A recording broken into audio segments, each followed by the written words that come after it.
Good afternoon, everybody, and welcome to the TDC Council meeting. We hopefully will have a quorum here. Let's do the Pledge of Allegiance, and then we'll do a roll call, okay? Pledge allegiance to the flag of the United States of America and to the republic for which it stands, one nation, under God, indivisible, with liberty and justice for all. Hoorah! Well, we know the mayor of Palm Bay is here. Happy Veterans Day. I didn't see you yesterday. Okay, let's call the roll. Julie Braga. Mayor Connor. Here. Chair Felton, Vice Chair Hermanson. Here. How about that? Larry Jarnes. Here. Alex Littress. Here. Mayor Medina. Present. Wayne Sword. Here. John Moran. Chair Feltner. Here. Is that a quorum? Yes, sir. All right. Quorum's present. We'll call the meeting to order. Any disclosure, anything anyone needs to say before we get started? No? We'll go on to the minutes. Everyone had a chance to review the minutes for October 22nd. Questions on that? Is there a motion to approve the minutes? I'll make a motion to Anybody? approve the minutes. I have a motion by Larry Jarnes. Is there a second on the minutes? Second. Okay. Have a second by Wayne Sword. We'll call the roll on that. Mayor Connors. Yes. Vice Chair Hermanson. Yes. Larry Jarnes. Yes. Alex Littress. Yes. Mayor Medina. Aye. Wayne Sword. Yes. Chair Feltner. Yes, we'll show those approved. Thank you, members. Appreciate that very much. And I guess we'll go right into Mark Peterson. Peter? So, Yes, sir. Okay. There had been a couple of questions, I think, that the TDC had a few months ago, and Mr. Peterson, and I believe he's brought someone with him, was gracious enough to come and answer some of the questions, so. Mark, you're very welcome, and thank you for coming today. Oh, We thank you. greatly appreciate it. I'm Mark Peterson. I'm the Assistant Finance Director for County Finance for the county. I have been with the county for a number of years. And I brought with me Andrew Walcott, who I'll be retiring here in less than a year, and so he's going to be taking over on the investment piece. And I said, actually, I've been with the county for 43 years. So I've been around and seen the investments grow throughout those years, and my understanding in talking with both Peter and Commissioner Feltner is giving an overview of the investments, how all the funds that come in, what happens to it. We have one single bank account, and from there, we pool all the funds together. So monies that comes in for TDC, monies that come in, a big piece this, for the last several years, is soil funds. Large amount of money comes in. So how do we invest it? We don't invest it specifically on behalf of a department or on behalf of a particular program. We consolidate all the investments, and then we have an investment committee, and we'll then piece that out between what's long-term, short-term, those that are even longer-term. And over the years, we have expanded that. At one time, it was just all invested by myself and in the finance department. But we created an investment committee. We went out with the long-term portfolio is we outsource that to an investment advisor. And they've been with us, and they invest that long-term piece. We continue to invest short-term, which is a year in. One of the primary places that we invest those funds is in local government investment pools. It's basically a money market account, but they invest in a multitude of things. So we pool all the money together, which right now we're exceeding $1 billion in investments. That portion of TDC money is about $38 million. So from the grand scheme of things, that $38 million is really minuscule to the total. To give you an idea, soil funds, the cash that soil has is about $450 million that's been collected over the past 7 years. We have separate funds for every department, every program has a separate fund. So we account for those monies individually. So we can tell you, TDC, whether it's for, say, bee tree nourishment or whatever, we can tell you how much money is in that. Of that pool, this amount of money is just for that. So as far as the investment of the funds, the board had approved Administrative Order 49. That highlights what we can purchase, what we can do. That's been amended over the years. Back probably around 20 years ago, it was very plain vanilla in that's treasuries, agencies, the various home loan banks, and so it's very, very safe.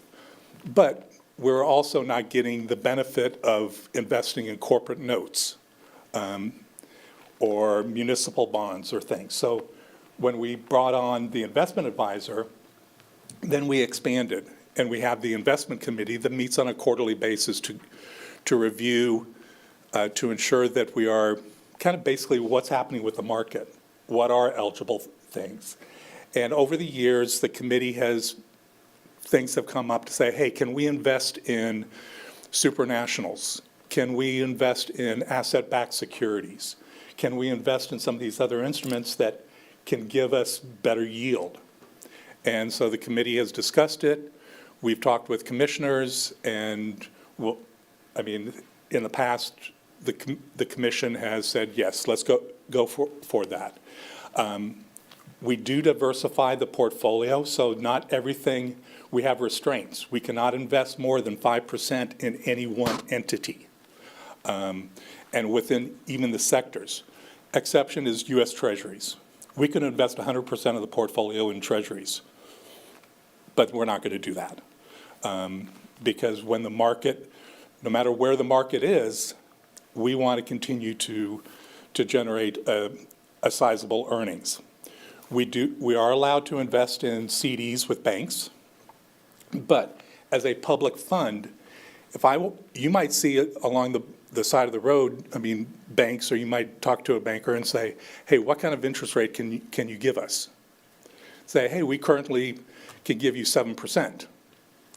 As a public entity, I'm not going to get that 7% because for every dollar that I put into that bank, they have to put up security with the state to ensure our public funds. One of the requirements within the state of Florida that's unique, we have a qualified public depository. I cannot put money in just any bank. It has to be in a qualified public depository. What that means for the county as a whole is if that bank went under, they would first sell the FDIC insurance to try to make us whole. If that doesn't make us whole, then we would go to the state, and the state would then pay us the balance. So public funds are secure. There are municipal entities that do put money in banks that are not qualified in the state of Florida. But that's a risk that they are taking on. We could also invest in CDs outside the state of Florida. And there's instruments out there that people consolidate buying CDs in the amount of like $100,000. And they buy from 10 different banks. So they're securing us by saying, hey, we got money in 10 banks, but I just have one CD. Well, CDs usually do not compare with corporate notes, asset backs. So we really don't do a lot in that arena. Again, the portfolio is very diversified. With the LGIPs, local government investment pools, I don't know how familiar you are with those. Those programs are established either through local agreements with a state agency or from a broker that invest on our behalf. And these are sizable ones. The largest in the state of Florida is the State Board of Administration. And like I said, it's like a money market account. The money can be pulled at any time, any amount. But one of the concerns, if it's a smaller LGIP, if I've got 100 million and the total of the portfolio for that LGIP is 300 million, if I need 100 million of it, they might not be able to liquidate all of that at one time. They might need to take some time. So I don't want to be the largest fish in the pond. I want to be around others that are large. And again, being that with $1 billion portfolio, and it continues to grow, this is liquid money that can move in and out. The longer-term portfolio, we don't have to sell it in order to meet payroll or things like that. About 5 years ago, the county commission approved us to go into what is referred to multi-asset classes. It's dealing with equities. It's taking advantage in the business world. You know, you can invest in equities. Generally, county governments don't invest in equities outside of their retirement funds. But we determined, and the committee determined, and the board approved it, is that, hey, we could probably take 10% of our portfolio and put it into longer-term instruments and at least be able to stay ahead of inflation.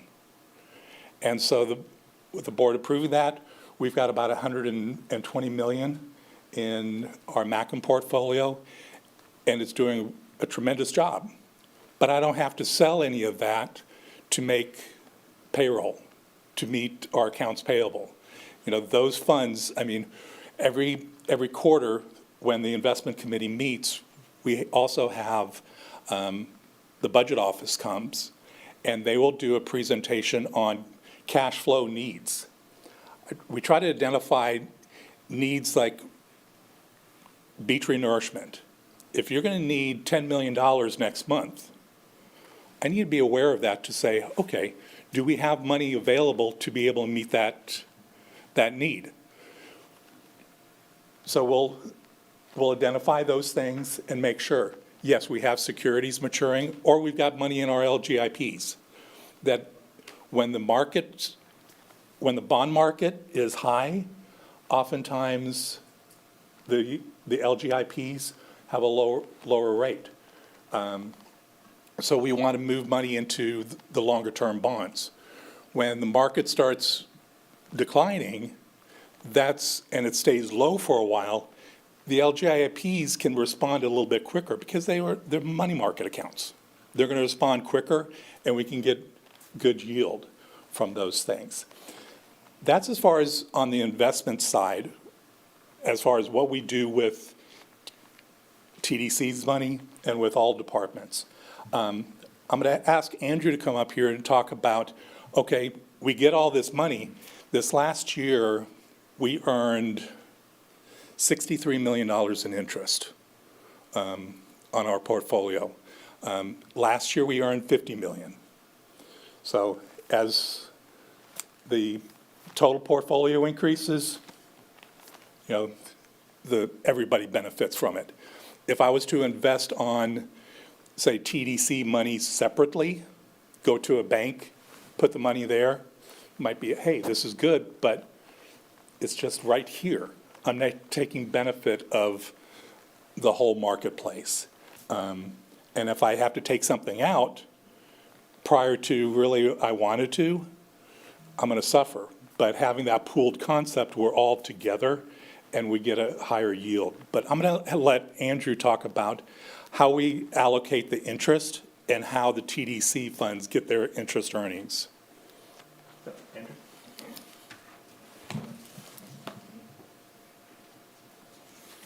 Andrew? Good afternoon, everyone. So the short version is that we have a spreadsheet calculation of all of our investments, and monthly what we do is we calculate our monthly interest earning, And that rate, it could be right around, right now, it's just fallen under 4%. It might be about 3.8 or so, 3.815. But that rate is what we use monthly to calculate and appropriate the interest earned, and that's based on the cash that is available in the different funds. We have funds in the county from Fund 1 to Fund 7,999, excluding 7,000, which is TPO. From 1 to 7,000, there's maybe a couple of hundred funds in between there, and those funds they get an appropriation monthly based on what cash is there at that time. You get an appropriation of the interest, and that's how it is calculated from the beginning of the fiscal year, from October 1 through the end of the fiscal year. And then at the end of the year, we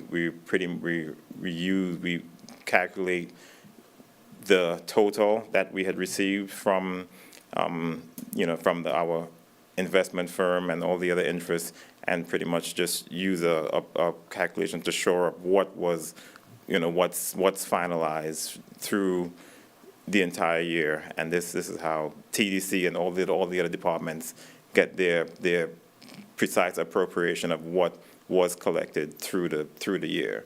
TDC, for example, has 9 different funds, from Fund 1440 to Fund 1448, and those get their own appropriations. And likewise throughout the rest of the county, all of the funds have their appropriation based on cash.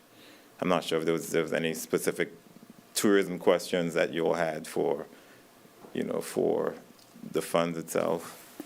Okay, questions for Mark and Andrew? Tom?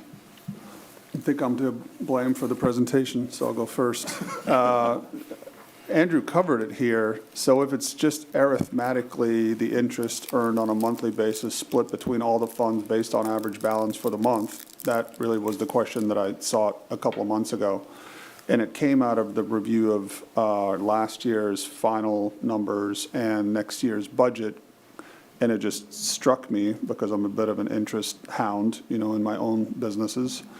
It just struck me that there was a pretty large variation between interest earned on various funds based on my assumed average balances for those funds. They varied from kind of 3% to sub 1% based on the balances. Now, that could be because of timing differences as funds are expended, monies are expended in various funds at a different rate between funds, so average balances would be different. But like we all know, in the last year, we should all have been getting, around 4% in money markets or short-term treasury bills, and there was just a big divergence between the interest earned on balances that I could see in that presentation. But if you're saying that it's just the total interest taken by all hundreds of funds split by average balance, then it is what it is. The answer has to be differences in average balances. Right. One of the things that we see is a department that might have a greater balance at the beginning of the year versus the end of the year, be it positive or negative.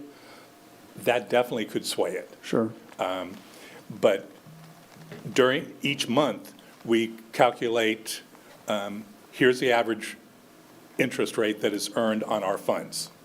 And then at the end of the year, we do try to true it up that if there were any gains or losses that are received during the year, that we factor that based upon the average of all the average months. So we're not just giving all the money to somebody that has a high balance at the end of the year and at the beginning of the year has a small amount. So we do systematically, do what you're saying is that we're trying to be fair across the board with those funds. Great. Thank you so much for your time and explanation.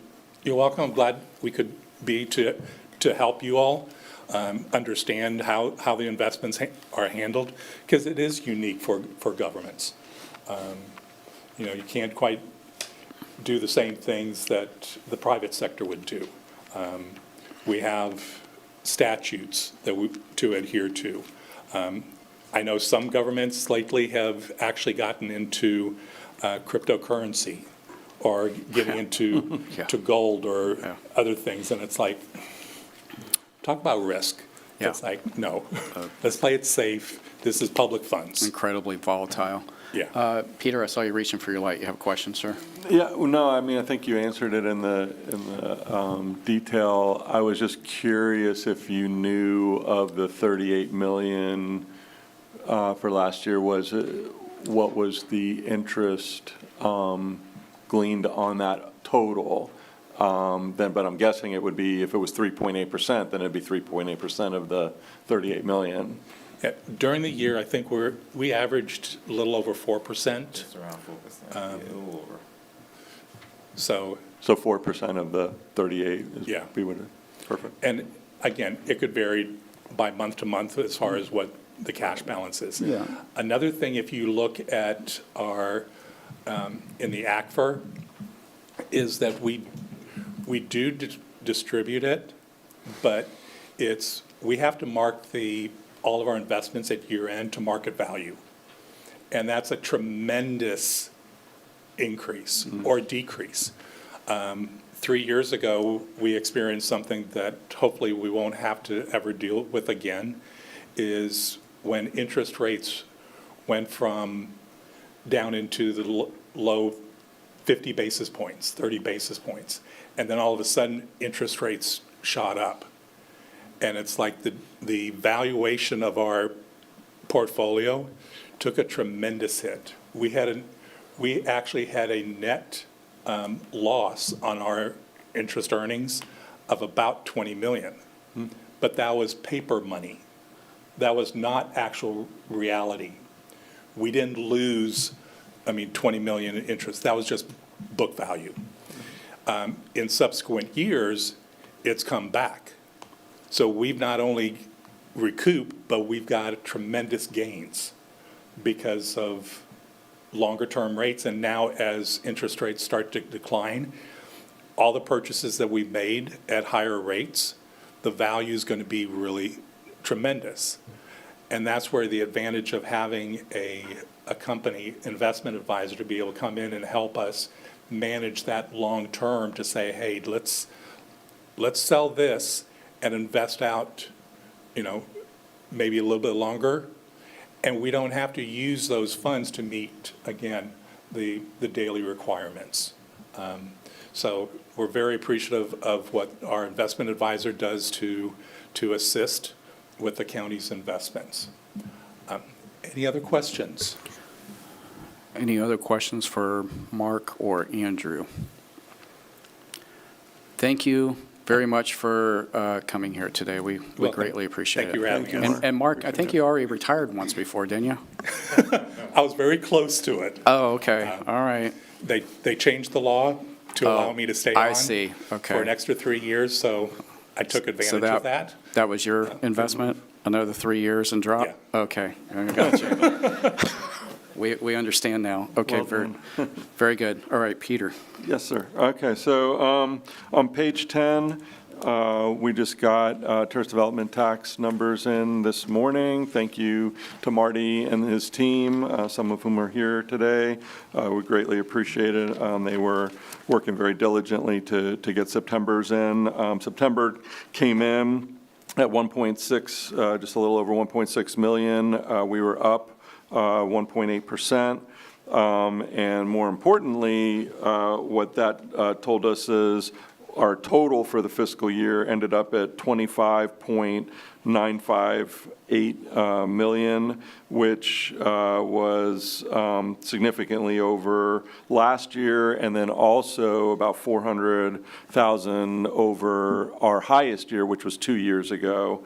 So this is officially a record year. It was a record year last year, and very, very excited about that. We just missed 26 million. That was sort of where we had targeted and thought we were going to land, but we just fell a little short of that. But obviously a very good result, and very pleased with that. Anytime you can grow, from year to year, that's a positive. So particularly, some of the things that we were hearing throughout the year, concerns about business travel, concerns about international travel. We were seeing a little bit of a softening in occupancy, and I think ADR slipped a little bit. But in spite of all of that, with new inventory, we were able to get across that line and be up.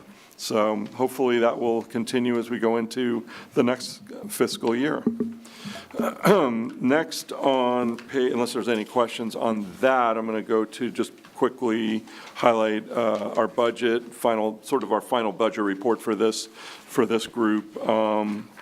Obviously, we'll come back in January with numbers for the new fiscal year, but this is sort of the final report for ending September, which was last fiscal year.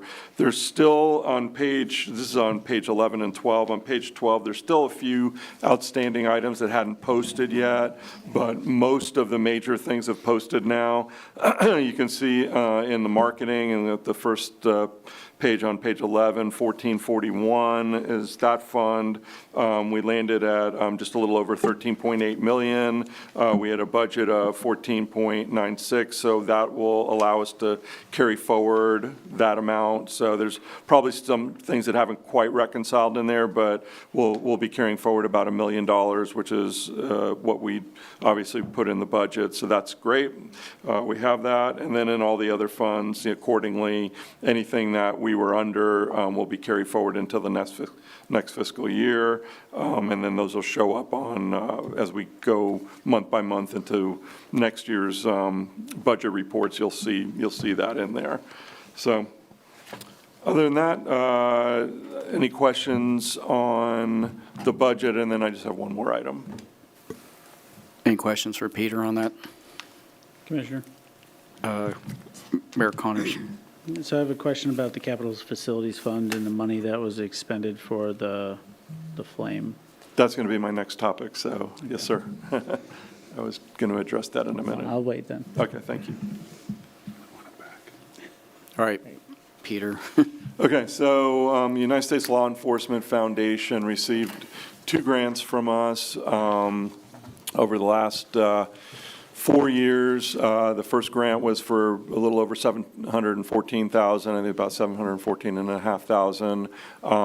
And then 2 years ago, they were granted an additional $5 million for their basically a full project to build a $50 million expansion. The $5 million was awarded $1 million a year for 5 years.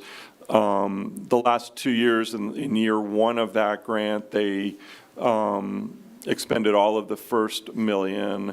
Then last year, they were reimbursed for about $944,000, so a little short of the $1 million. So the total amount that they've received was just under $2.7 million.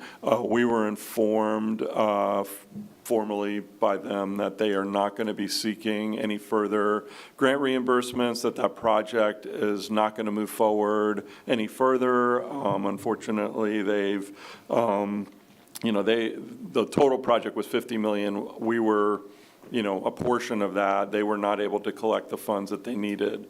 And beyond that, it sounds like they're having other financial difficulties. So, of course, we've immediately suspended any reimbursement payments, anything like that. But there were 3 more years on that $5 million grant that will just, at this point, stop. As far as, we've had a number of internal discussions with the county attorney, with the county managers. I think the next step will be to go to the Board of County Commissioners, go to the board and seek that we take, the first step, which would be to do an audit to see, just to verify, although remember all this was reimbursement, so we were provided expense reports, we were provided canceled checks. So, the reimbursements were appropriate, but to go back and just do a deeper dig on everything and just make sure that everything was done properly, and then further investigate whether there's any assets that we could potentially, go after. Obviously, if they are, in whatever 501c3's form of bankruptcy is, if they do not have any funds in the bank, then obviously it would be difficult to kind of get recoup. But, in a perfect world, we would love to get some of those funds back since that project never went fully forward. But, that'll remain to be seen. I think it'll be a bit of a process to understand what's available and what's not available. So with that, I can answer any questions, but right now, I think the next step for us will be in December. We'll go to the board, get permission to do an audit. We'll, figure out who we would like to do the audit for us, possibly the clerk's office, since they're taking over some audit duties for us. So we'll determine that, and then we'll go from there, and that'll most likely take a bit of time to conduct that. So the county attorney is just looking at this overall right now? Is that kind of a short version for today? Yeah, I think the county attorney's office has looked at it, and that's the recommendation is to go forward with an audit, and that's what we'll seek from the board, see if that's what the board would like to do. I do have one comment after we do questions. Other questions for Peter on this? I have one. Questions, Mr. Collin? Go ahead with your comment. Well, I think it's important that, like with other projects, and I'll have to go back and look at minutes and notes to see how we got there on this one.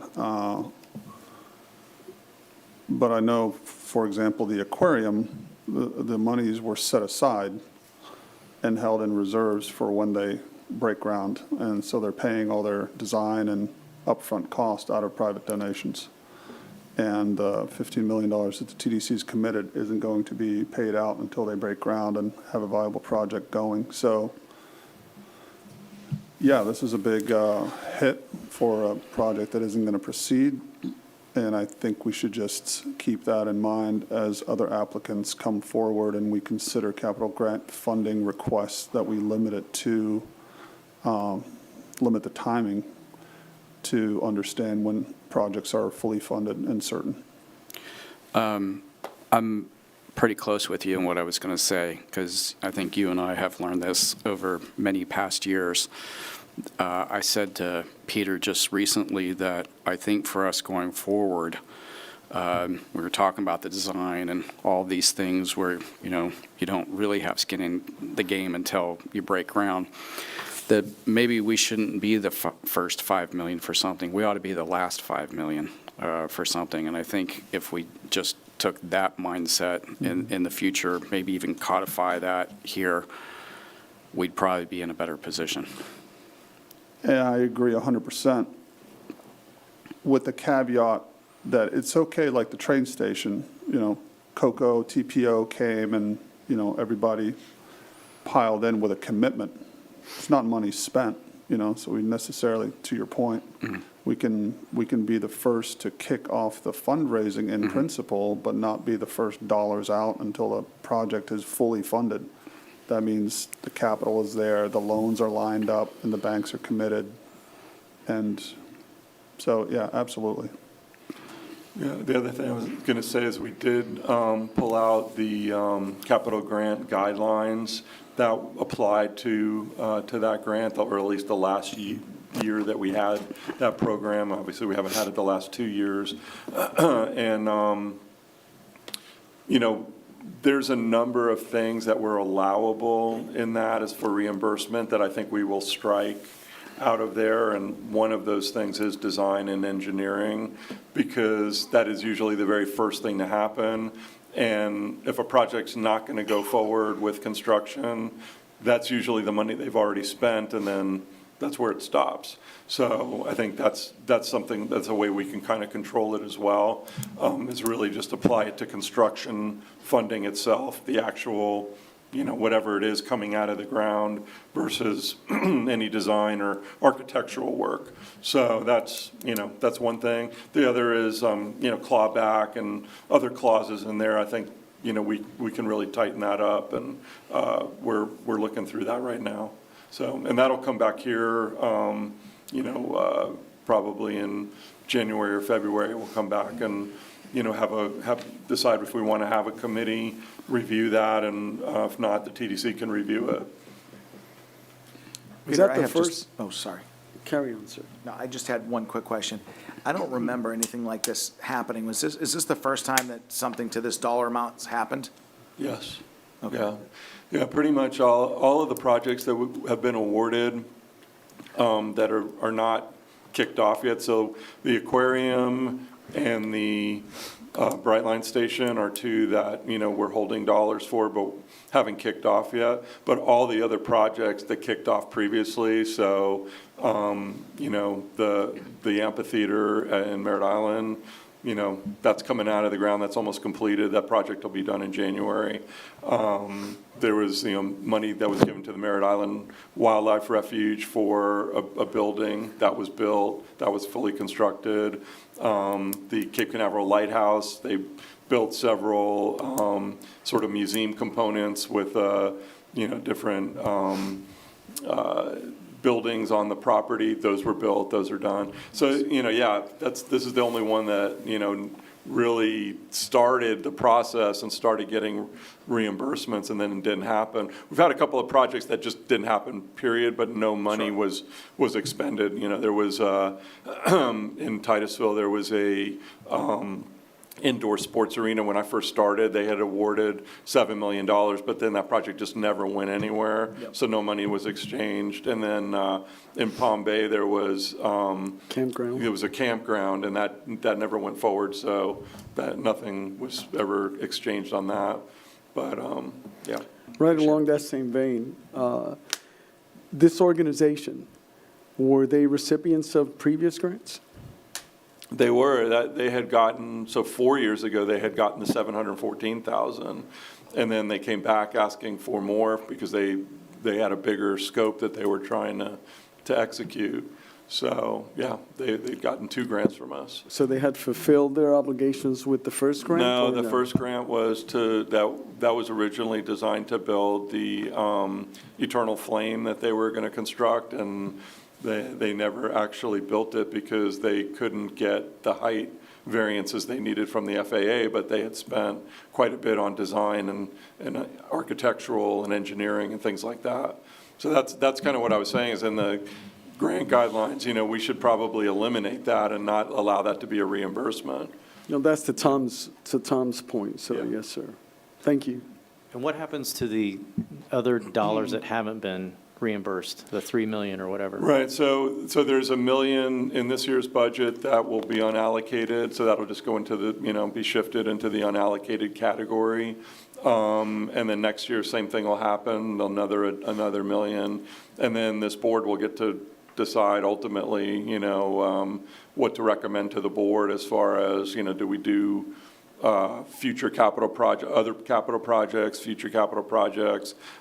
Is that money used for other things? Some of the funds in the Capital Facilities Fund have been used to pay for lifeguards, for instance. Is that going to be something that would continue? So all of that would come before here and then ultimately be decided by the board. So Pete, for the record, I just wanted to stress that Sacrifice Park had already had design work already squared away, and that project was fully completed. Yeah, it was. Yes, sir. And it was well done. Mayor Connors, sir. Thank you very much. I know this is tough, for our city to lose something like this that did draw quite a few tourists. And not only that, but memorialized our law enforcement officers, not just locally, but nationwide. Our city also did commit a grant to this project as well, but it was, to everybody's point, not until construction has begun. So I think it'd be a good process for us to implement and look at. Now, personally, I hope we can still keep some of those capital funds up in Titusville. I know everybody's like, where are we going to put this money? But, I'm sure there's more things coming around the corner, so. Yeah, I was going to also mention Valiant Air Command was another big project. We gave funding for that. That was a big project, and they just finished. They just had the grand opening of that facility. So that was another example of a project that got completed. I know I'm probably by myself, island of one in this thinking, but if you pull the tapes from the sports arena that never came in Titusville and this Police Hall of Fame, both of those came out of the mentality of dollars and districts. And in all the years I've been on the TDC here, I've tried to advocate for the highest rate of return with respect to tourism, irrespective of district. And so as projects come, try to be agnostic about where they are and try to use these very limited funds for the best projects with respect to tourism, because so the aquarium's in D2, it's going to have spillover effects for the whole county. The zoo is in D4, you know, it was still a phenomenal project, continues to be a phenomenal project. So I would hope that as new projects come online, we look at them first and foremost, the quality and the impact to tourism, which is the intent of this, and not as opposed to, you know, trying to split the pie based on the 5 districts. And to your point, I completely agree. It's about our county as a whole, not any particular area. And it was just, I just wanted to say, don't forget about Titusville, because it seems like both projects that failed, we talked about, were in Titusville. So I just wanted to make sure that we're still an optimistic point of view for our city. But something to be considering of down the road is, I know there's a big push, it seems like countywide for, what is it, a science center? I forget what it's called. And I don't know if that's something that maybe we just want to keep funds available in the capital expenditures or capital improvements for a rainy day or something maybe bigger down the road. So just want to throw that out there. I think we all appreciate your position. Yeah, to your point, I've advocated for more stuff outside of District 4. I mean, there just isn't a lot of tourism component in the center part of the county. The USSSA ended up being a good alternative use for the Space Coast Stadium when they lost spring training. That's how I explain it to all of my neighbors. They had a just, you know, what's the opportunity cost? What's the next best use for that? And that's been, and then the zoo certainly is. It's always busy. I've never been to the zoo when it's not busy, so that's good. But even in my district, it's hard to.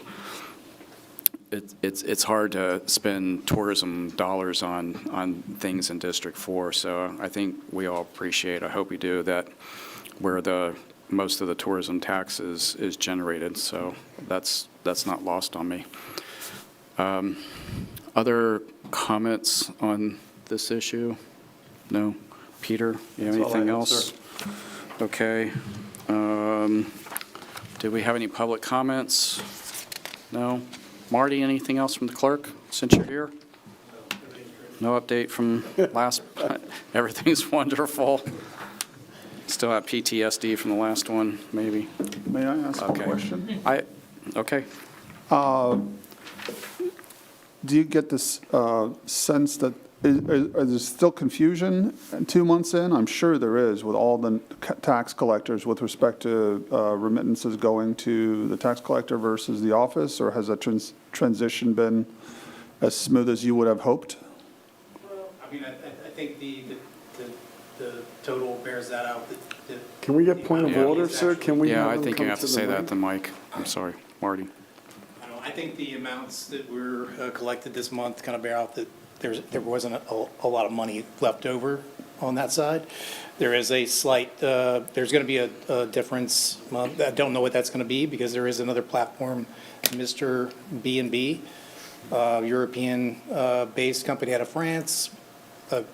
Spent a lot of time trying to correspond with them, didn't have any real contact information with them. Their last VCA was probably like 6 or 7 years ago, and only had their emails, but they were getting no responses. And then out of the blue last week, they reached out. So we're quickly trying to onboard them. There was an issue with their international business status. They didn't have registered in Delaware, fictitious in doing business in the state of Florida. So we sent them a notice that they have to comply with that. But in the meantime, please send your checks. But they are sending those. They're on the way, and we're working on getting electronic transmission abilities for them, because obviously sending a check from Europe, it's not really feasible. They But, stopped checks in Europe like 25 years ago. Yeah, it sounds like it. Yeah. But, so there will be some hiccups, obviously. We're still working with our vendor. We're still trying to kind of bend and mold that program to meet our needs, especially for, Peter's sake, the allocation amounts that are coming in, where they pushed out. My idea was, it's got to be quick and easy, and I'm hoping that I can get it so that Peter can just, get online and see what that is at any point during the month. And that's gonna happen. So we're still kind of just working out those bugs on the monthlies and the customer side. So we're doing a lot of work on the customer side, making it easier for them. The less hiccups they have, the better off we are. And once we get completed with that, and we feel real comfortable with that, and then we're really gonna break off and start, taking deep dives into the compliance of it. And I think that's where, the real meat is. So looking forward to getting to that spot, but, we have to make sure that the monthly is running smoothly. So Yeah. I think it's good, though. And the big VRBO and Airbnb, the agreements that the tax collector had, did they transition to your office as sort of corresponding county departments, or No. are No, you so we had to initiate new VCA agreements with them. And we will with Mr. B&B as well, but it's just going to take a little more time for us to get with them. We're going to start speaking on that, I think, the middle of this week, when Jim Stokes, our attorney, is going to be in, and we're going to sit down and kind of hash that new VCA out, see where we stand. And I think it'll be, the good thing is hopefully it's just kind of status quo. We were just really wanting to hit those benchmark numbers that Peter was expecting. And, we did so, maybe a little bit better. So I feel pretty comfortable with our team and the work they did to get that collected. And then we'll start kind of honing our skills on the compliance side and hopefully, kind of increase those returns. On the compliance side, I reviewed, and this is kind of vary by municipality, Cocoa Beach and Cape Canaveral, obviously the majority of short-term rentals in the county, if probably more than half. They are, you can actually pull the minutes, they are doing a monthly report on VRBO compliance or short-term rental compliance. And they are, after 20 years or 15 years, getting more aggressive in cross-referencing available rentals with licenses and issuing fines. And there may be, I'm sure they'd be happy to share that information, since it should be public, with respect to as they have like a score sheet, how many more applicants came in and registered with the city in the last month. And so that, from the compliance side, is a source of information to make sure that they're actually collecting bed tax once they're licensed by the city. Yes, yeah. I think with our program, we really can see them all out there. And like I said, we're just trying to build that collection side right now. But we can see it, they're all out there, and I can see ways. And that's kind of the way it works, right? You get the program gives you a lot of data, and then you got to sit down and see how can we utilize this to drill down, and that's what we're going to do. But I think we're in a good place. I think Canaveral actually has the same program that we do, Rentalscape. Yep. So from that, I think we surely can do that. And I would, if I may, raise one more issue. There is, I participated with the commission when they passed this, probably over a decade ago, but there is ordinance, which I'm sure you're aware of, in the county to fine for noncompliance of bed tax collections. I think it's up to $500. I don't know that compliance or a fine has ever been issued by the county for failure to collect bed tax, but it's certainly a tool at the county's disposal. Yes, yep, we're well aware, and that's kind of our roadmap is to to give everyone a little bit of time, because it's on us to make sure that we were, these people have been paying for years, that the hotels have been paying, moving right along, and then no fault of their own, now they have the hiccup. We really can't, start hitting people with fines without being assured that it wasn't our fault. So we've given kind of a reprieve until January 1, with registrations, giving everybody that opportunity. We're sending out, everyone that we can see out there that's not registered, even if they're a VRBO or Airbnb, we're sending out those kind of compliance letters to let them know. Got a set of 3. The first is, hey, here we are. You're there. Hey, you still haven't registered, and this is going to be, the problems you're going to run into. And then 3 is going to be the actual compliance letter. So we got to work those things out. But yeah, long term, I definitely can see where we can make it strides on increasing that return. Can I say something to your point about Cocoa Beach, and there you have to register? Correct me if I'm wrong. Cocoa Beach was preempted by the state because they didn't have an ordinance in place, right? They had one ordinance in place. Oh, okay. It was no rentals west of A1A. Okay. And so had they had a multitude of restrictions, plus no rentals, they would have been limited to the restrictions on the books in 2011 and then 2014. But when the state preempted the ability to ban it outright, they ended up with no restrictions. Right. Okay.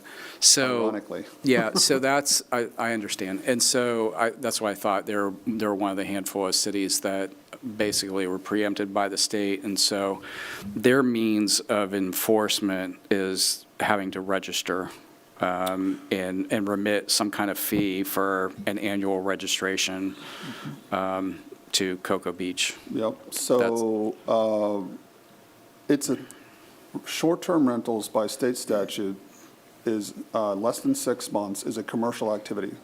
Any commercial activity in any municipality or county requires a business tax receipt, insurance, registration.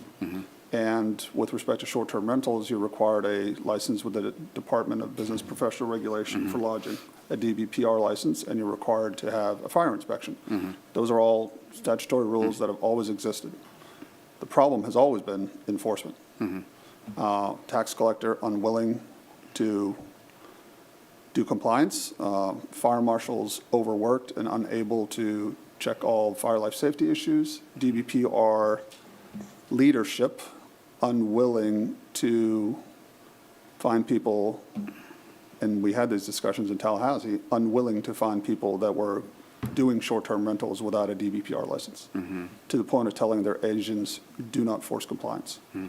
And so it's always been a compliance issue and through lack of enforcement.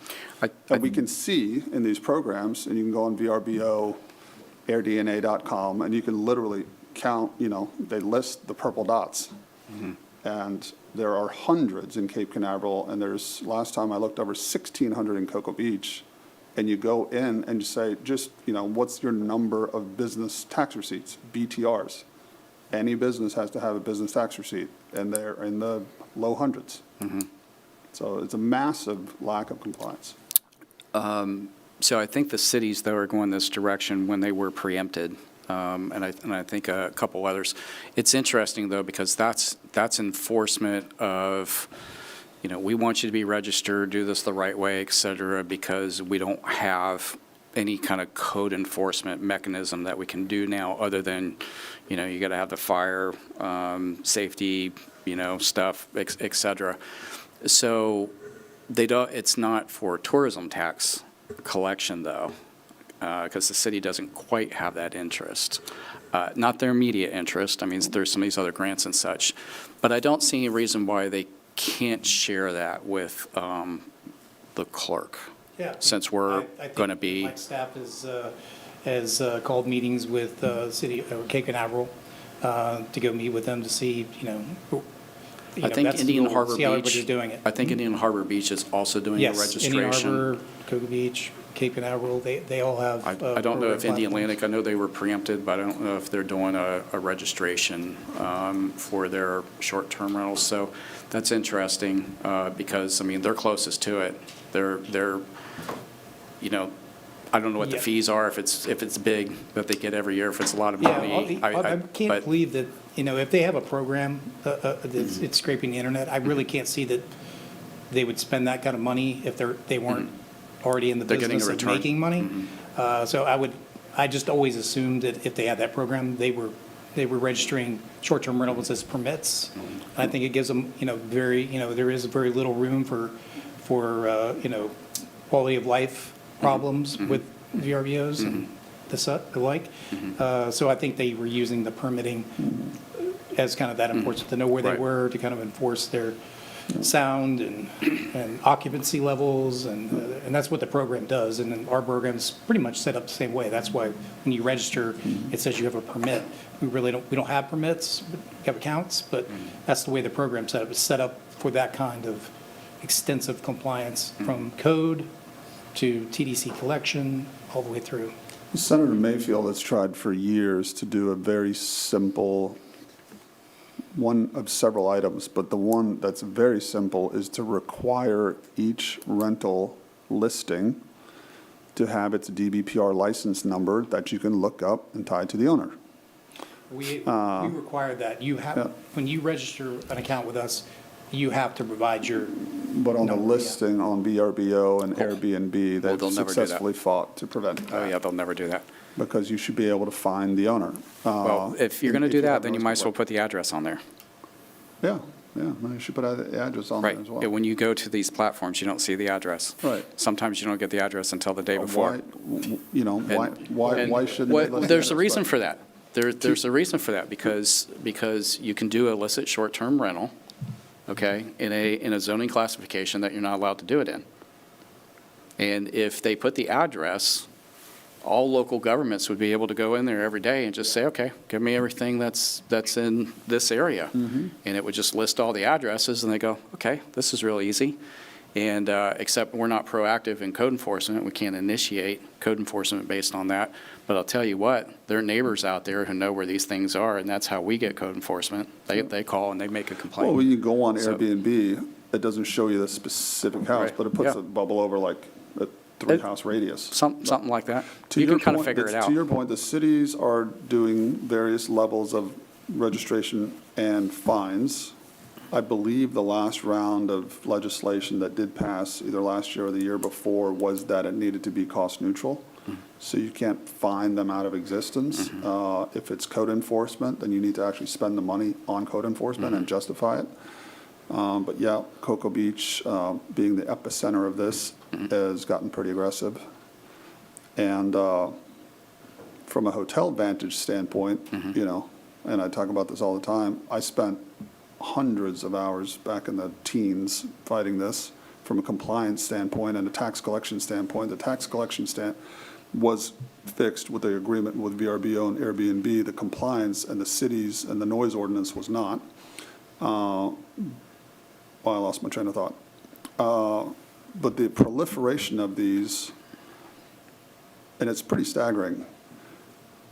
Airbnb and VRBO, if you count the number of listings, and there is overlap, we're exceeding 9,000. And we don't know what the overlap is because they don't show that. But let's just say you haircut it by a comfortable 30%, call it 6,000 listings. Let's just call it 5,000 listings. I was going to say half. Let's just do half. You can see this on AirDNA, there's 2.2 rooms per listing on average. So that's 10,100 rentable rooms. In the county, there's 11,000 and change hotel rooms. So 50% of the lodging supply in Brevard County is now short-term rentals.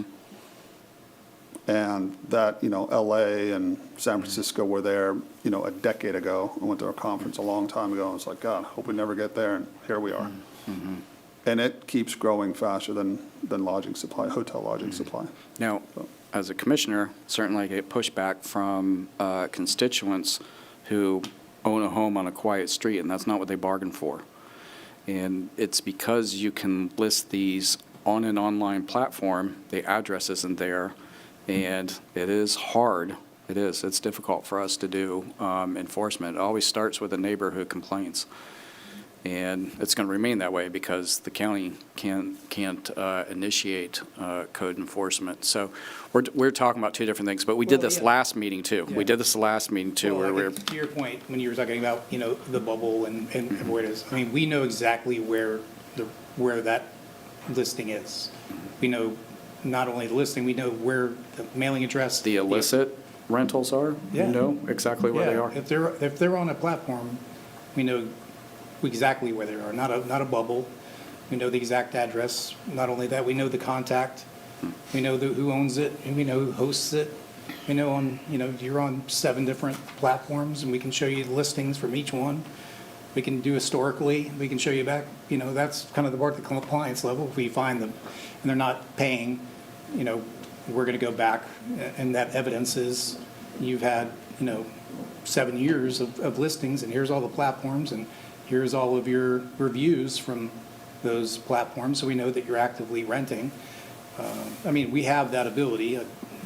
To your point, we did meet with, I met with Code Enforcement, Billy Prasad, last week, just to offer that, if they wanted to utilize that information, it's countywide license. Well, I think it's kind of chicken or the egg kind of thing. They get a code enforcement complaint, and then maybe they could come to you and say, hey, do you have a lot of short-term rental information about this?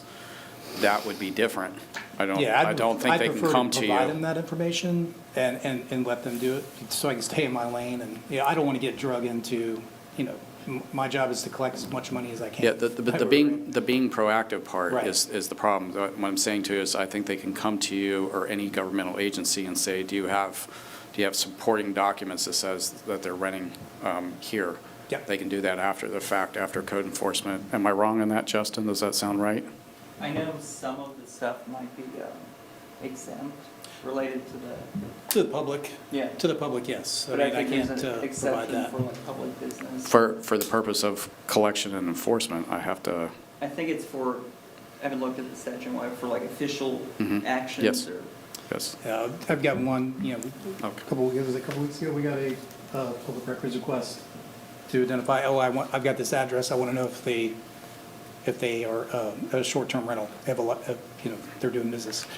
That I can't provide because it's exempt, even just acknowledging that they do, it would be a violation, but for. I thought the amount would be a violation, not necessarily that we have an account for. Well, I mean, if the attorney, like my attorney describes, and it was actually a good point, that just acknowledging that they have one, or there is a license, short of even saying, yes, here's the license that they requested, just acknowledging it would be, because the statute says all account information, which acknowledging you have an account is part of the account information, so. Okay.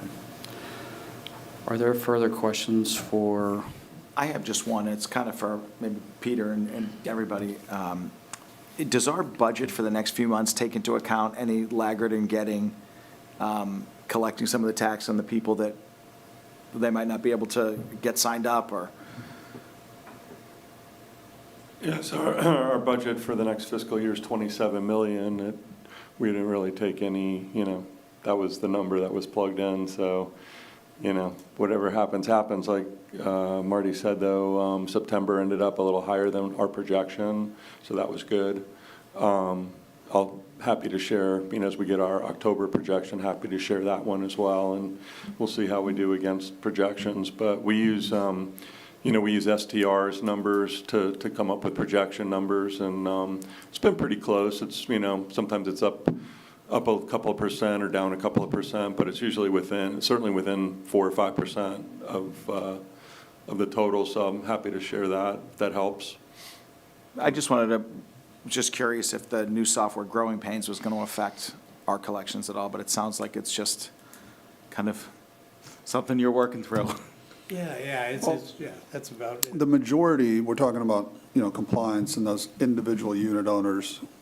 And you got to keep in mind, some people rent short-term part of the year, and part of the year, it's a vacation home and they're here for 6 months. So, but those are on the fringes. You have the hotels, they're all going to collect to the penny. And then you have Airbnb and VRBO. And so as long as they're collecting sales tax and bed tax on checkout, the county's going to get their check.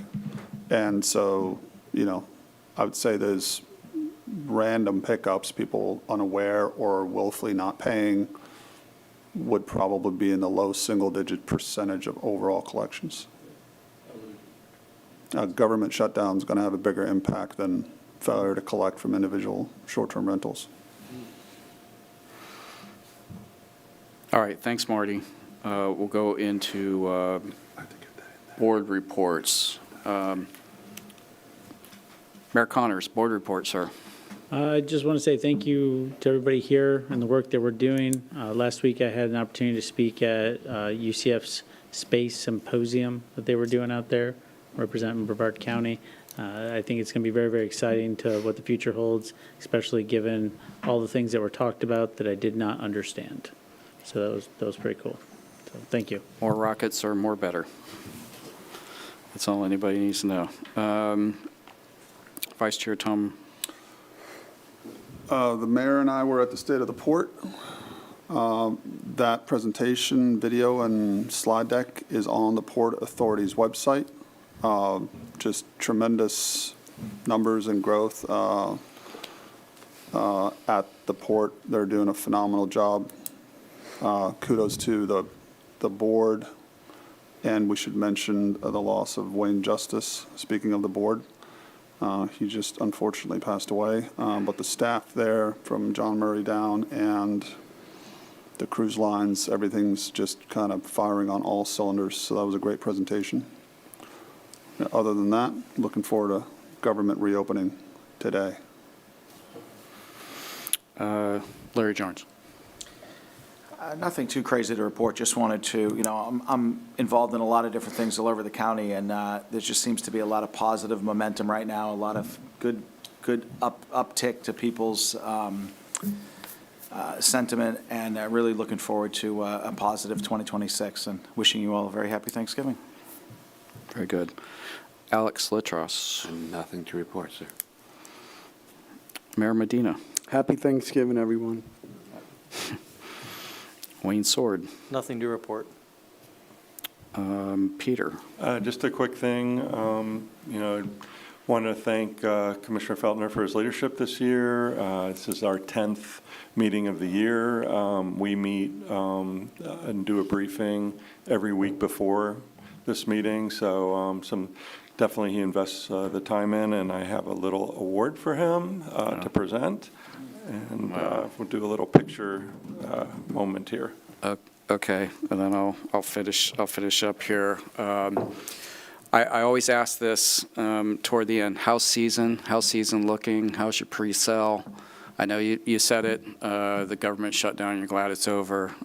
But other than that, so between you two gentlemen here, how are things looking? We had a good October, but, we still continue to suffer without the government spend this year. It'll be about $400,000 in revenue that we're short compared to last year, making it up in other revenue streams. But the looks good. Our booking window is 50% of our business doesn't book until 14 days out, so super hard to tell you what December looks like right now. Wow. So is it fair to say that 40% of what walks into your door is Gov Mill sector stuff? Contractors. There's no Gov Mill anymore. Yeah. So it's all contractors and other private commercial. Is it so that's mostly per diem? Are they per diem travelers, or? Sometimes they contract a per diem rate, but it's Yeah. not per diem because they're not government, but same rate in a lot of cases, yes. Oh, okay, curious. Sir? Don't have an accounting yet of lost business, but it's, the last story that Florida Today wrote got picked up, so I'm trying not to say anything. Okay. I don't want to see my name and then my Google News feed. Government shutdowns are bad for businesses across the board that do business with the government, and it's huge. Economic impact of government-paid travel is over $33 billion a year. a large percentage of our demand in Brevard County is from government and government contractors, and that's bad. As far as forward bookings, it is, it's not optimistic. I'm not optimistic. Well, I'm optimistic that this too shall pass, but they are softer than they otherwise should be at this time of year for the spring. Well, maybe to Wayne's point, it'll all book within 14 days. Well, I wish everyone a happy Thanksgiving. Peter, I'll appreciate in advance whatever it is that you got there, so. Okay, all right, everybody. Griffin Grant. Get out of that for a while. The opinions expressed by any member of the public during any period of public comment do not necessarily reflect the views or opinions of the Board of County Commissioners of Brevard County, Florida, Space Coast Government Television, or the program sponsor, and are solely those of the presenter. The Board of County Commissioners of Brevard County, Florida, Space Coast Government Television, and the program sponsor hereby expressly disclaim any and all responsibility or liability for any defamatory or slanderous statements expressed by any member of the public during any such period.